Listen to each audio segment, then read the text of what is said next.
Hi everyone. Today I would like to discuss one of the most discussable topics by job application, especially in architecture.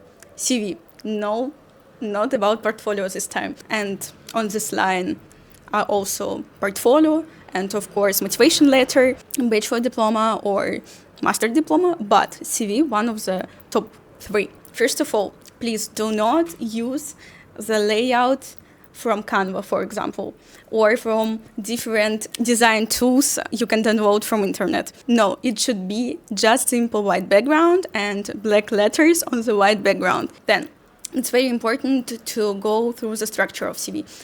You can add photo. It's fully okay in architectural field because we are in more visual field than just people from IT, for example, or from commercial sphere. And then we are going just to the points. First of all, it should be contacts, just email, maybe phone number if you would like to add, and your address. So the person that goes through your CV understands with whom he is speaking. Then, of course, your educational stuff. Just simple year of application and year of ending, or open ending if you're a student.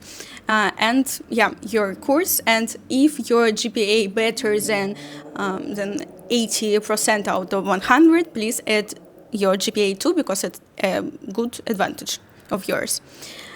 Then, of course, it will be skills. And by the skills, I mean, of course, software. It's very, very important at the beginning of the career that you add your full amount of programs that you're working on. And don't be shy. Not be afraid adding one of the tools that you might not perfect in. It's just an introducing of your skills. So just be honest and don't be shy. Add, for example, Revit if you done only 1 or 2 projects in Revit. It's fully okay. Or you start to go into the courses about, for example, Rhino 3D. Then add that you are able to work in Rhino. Then, of course, languages. And please also enter the level of your skills. It can be C1, B2, B1. Everything it's okay. But please add this level of your skills. One of the most important part, of course, your experience in the field, of course. And here, I saw many times this kind of mistake that people adding their experiences in other fields. But your CV, it's not just the summary of your life. It's especially your best works and best experience, best application abilities, working abilities of your field. So please do not enter that I was working, in a clothing store for 1 year because I would like to earn money for the educational fee or something like that. No, only architecture experience. Do not include such things, a bit random things like hobby. Because in our sphere, in architecture, it's not so important to see that you can playing guitar or sing. Let's be clear and do not add so much stuff from your personal life. It's better to add your achievements. For example, it's very cool to add competitions you were involved in, or maybe some awards. For example, there are recognition list of top 5 students of your university and you're in.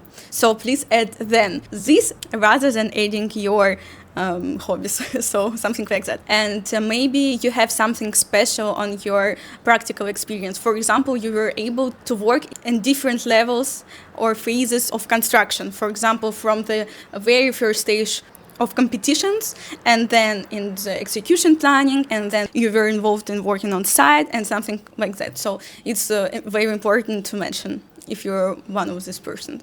Then if you have some publications, it is a big advantage. For example, your project was published in some architectural magazines or in articles of the newspaper or something like that, or you were involved in university newspaper and the jury of newspaper choose your project to be in, for example, something like that. Also a big advantage. Also, many of you do not have so much experience, practical experience, but you can also include in your CV your summer schools, internships, or some activities outside of university that are also connected to architecture. So volunteering experience, for example, for some organizations are involving in construction or in architecture in general.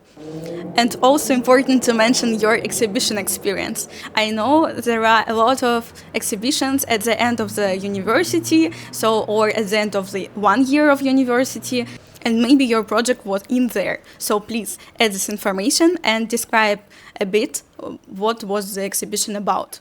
And it's also common to mention your topic of the thesis and your GPA of the thesis if it was very personal and important, especially for you.